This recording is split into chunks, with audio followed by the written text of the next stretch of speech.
Ça commence par l'histoire de Comics Blog en fait, bêtement, parce que on remonte à il y a 4 ans et demi maintenant, alors laisse-moi faire un petit calcul, ça doit faire quelque chose comme septembre 2011. Avec Comics Blog, du coup, qu'on a lancé à l'époque avec Max Beau, qui était designer du site, avec Alfro, qui est toujours là aujourd'hui, et puis avec d'autres potes qui sont ou qui ne sont plus bénévoles sur le site d'ailleurs, mais qui sont encore des potes, donc c'est la bonne nouvelle. Et puis on a vite migré en fait avec les deux mecs qui sont aujourd'hui mes associés dans Arts, donc dans la structure professionnelle qui englobe Comics Blog, qui sont Clément et Flo, qui bossent juste derrière nous là-bas là. Et voilà, on a fait 3 ans en amateur du coup avec Comics Blog, ça a plutôt bien marché, donc c'est cool. On bossait vraiment sur nos heures libres, sachant qu'on avait tous des boulots à droite à gauche et tout, donc on a vraiment charbonné à l'époque pour que ça tourne et que ça fonctionne, donc c'était cool. Ça a été une pure expérience humaine, on a pu voyager, rencontrer des auteurs qu'on n'aurait jamais imaginé rencontrer, des acteurs qu'on n'aurait jamais imaginé rencontrer et tout, et ça fait maintenant 1 an et demi qu'on est pro, ça fait 1 an qu'on est passé près de la catastrophe et la boîte a été à un coup de fil de s'arrêter il y a 1 an, donc il y a 1 an pile poil d'ailleurs, c'est peut-être même genre cette semaine.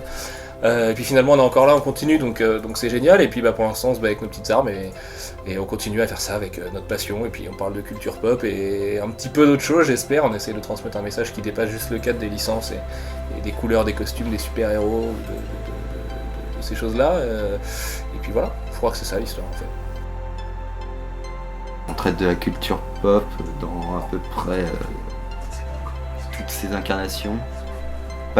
On ne traite pas tous les domaines qu'on voudrait parce que évidemment Internet faisant que le cinéma dans large sans le focus sur les univers imaginaires, c'est dur d'en parler aussi. On aimerait beaucoup parler de Gone Girl et tout, mais bon forcément quand tu passes derrière Première, Allociné et compagnie, c'est difficile d'exister sur Internet.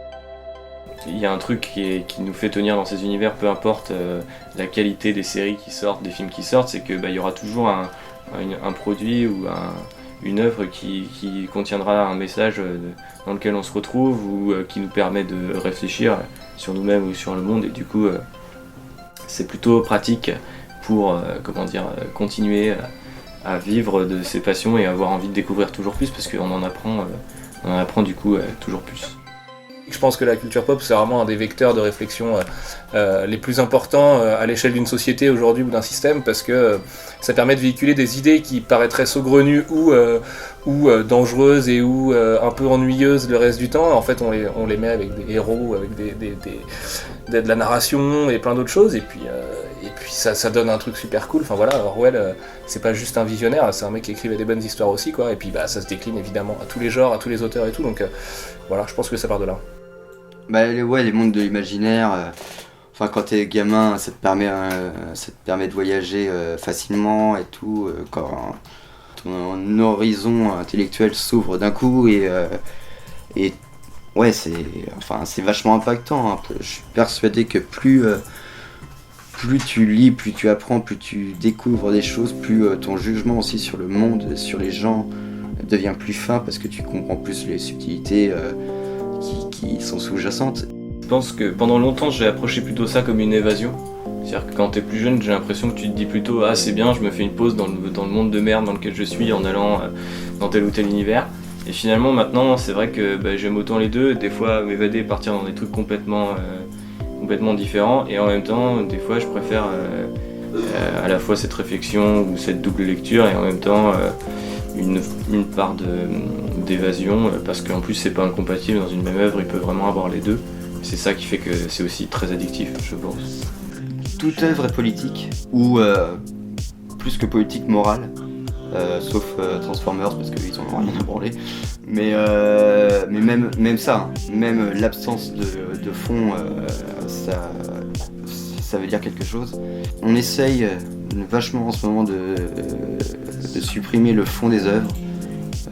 Je trouve que c'est très inquiétant, c'est même ce qu'il y a de plus inquiétant aujourd'hui. C'est pas parce que c'est pas du journalisme politique ou du journalisme je sais pas, économique ou ce que tu veux, des trucs, tu sais, les grandes ramifications du système et de la société. C'est pas pour ça que ça doit pas être pris au sérieux, quoi. Et c'est pour ça qu'on regrette aussi à quel point les gens peuvent nous dire « Ah, mais de toute façon, ça reste de la culture, de l'entertainment, on s'en fout de faire les choses pas sérieusement, machin. » Mais non, bien sûr que non. Ça reste un métier de journaliste, ça reste un métier déjà. Comme tout le monde, consomme des sites internet par dizaines et par centaines sur internet. Et des fois je me disais putain, mais comment on peut faire ce genre d'article, comment on peut dire ce genre de choses, je comprends pas pourquoi on me parle de ça, ça veut rien à voir avec faire le site, etc. Donc je pense qu'au fur et à mesure, moi en bossant tout seul puis avec eux, je me suis rendu compte de certains trucs et forcément quand on voit ce genre de pratiques qui sont à mon sens pas très honnêtes, et on se dit que forcément on a tous un rôle. Et effectivement je me suis aussi toujours dit que c'est pas parce que c'était culture populaire et culture geek, pour rester sur les sujets que nous on traite, que c'est moins politique, parce que si on est un site de jeux vidéo comme ceux que je suivais avant et qu'on dit que tel jeu il est excellent et qu'il faut absolument l'acheter mais qu'en fait il est nul, mais qu'on a fait en sorte de dire du bien, c'est 70€ balancés par les fenêtres, et 70€ quand on a 16, 18 ans, 20 ans, peu importe son âge, c'est de l'argent, et donc on peut pas vraiment mentir aux gens comme ça dès qu'il y a des heures du temps et de l'argent impliqué, quoi. Je trouve ça juste pas honnête, et du coup je pense que le contenu politique il passe par là, quoi, le fait d'être surtout raccord à ses valeurs. Bon, après si les valeurs c'est l'argent, pourquoi pas. Bonjour et bienvenue sur le Réseau Art pour ce 33e épisode de podcast. On retrouve des gens fériés, on est forcément ça va gêner gêner un peu, ce qui est pas mal. Moi je sais pas Mais si par défaut.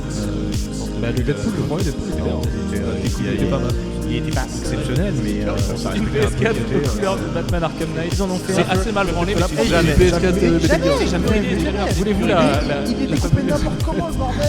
Ce sera bien parce qu'on vient de se mettre les 15 de The Witcher. On m'a pas donné envie de jouer quand même. Avant de commencer, laissez-moi vous la Faut pas que ce soit que lui le vilain. Vous voulez absolument, parce que c'est, comme vous le savez, l'homme qui a le plus de collecteurs au monde, il voulait absolument.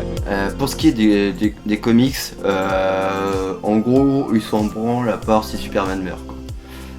Pour ce qui est des médias généralistes, c'est le point hyper intéressant d'Internet, c'est que la moindre petite œuvre peut toucher son public, peut trouver une résonance chez les gens, et un problème étant que l'engorgement fait que Internet avait un côté anarchique incroyablement libérateur à ses débuts, et est en train de passer par voilà, il faut parler des choses qui sont en trending topic, et donc forcément je pense pas que ce soit une volonté du public, j'en suis sûr, hein, c'est pas une volonté du public de forcément converger tout le temps vers les mêmes œuvres, vers les mêmes licences. D'ailleurs, la notion de franchise, je pense que c'est pas du tout le public qui l'a désiré. Dans notre lectorat, on va avoir des gens, ça va vraiment de 7 à 77 ans, genre réellement, on a vraiment des lecteurs de 7 ans, d'autres de 77. Et ça va de la classe sociale la plus basse à un endroit hyper défavorisé jusqu'à un philosophe ou un chirurgien, ou enfin un true story, hein, c'est des vrais trucs, quoi. Et ça, moi j'ai du mal à le réaliser, quoi, déjà, qu'on parle à un public aussi large et tout. Je crois que depuis toujours, j'écris sur ces sujets-là et ces cultures-là parce que j'ai un parcours académique classique, quoi. J'ai fait une prépa lettres avec que des gens hyper intellectuels et hyper élitistes, et moi ça m'oppressait de travailler avec des gens comme ça, et j'avais besoin de montrer au monde que dans la culture populaire et geek il y avait des choses intéressantes à se mettre sous la dent. On a un discours politique, on va pas se le cacher. Je déteste les journalistes qui disent ah non, moi j'ai aucun point de vue politique. On est une rédaction politique.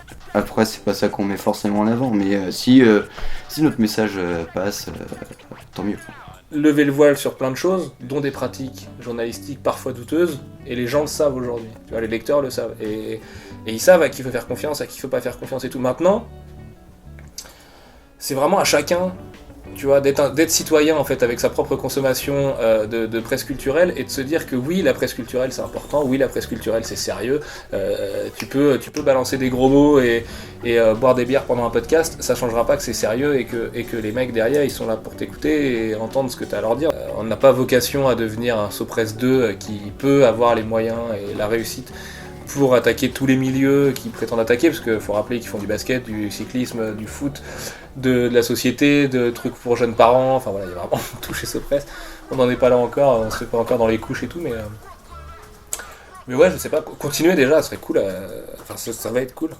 Et puis voir un peu l'évolution du marché aussi, parce que ça a déjà bien changé, hein, depuis qu'on a commencé.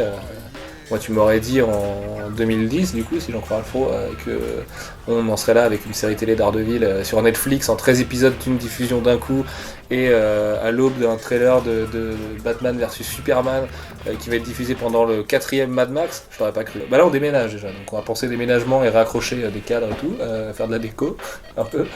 Et je sais pas ce qu'on veut faire agrandir. Moi j'aimerais bien pouvoir créer plus d'emplois parce que je sais que c'est un truc qui m'intéresse, c'est aussi le social et tu vois, mener ma barque et me dire vas-y, je vais donner leur chance à d'autres mecs qui le méritent. Et c'est plein de pièges la presse culturelle sur le net. C'est à chacun de pas tomber dedans, c'est tout. Soyez sûr des gens que vous écoutez, c'est tout. Et allez les rencontrer, tout ça en général. Les gens sont dispo pour vous rencontrer, et voilà. Donc, beaucoup de gens mentent sur internet, c'est ça qui m'emmerde. J'ai pas prétention à devenir des géants, tu sais. Moi, si je pouvais rester à Nantes toute ma vie, être heureux avec les gens que j'aime autour de moi et que mon boulot se passe bien, ça me suffirait largement. Je signe. Si on me propose ça aujourd'hui, je signe directement, quoi.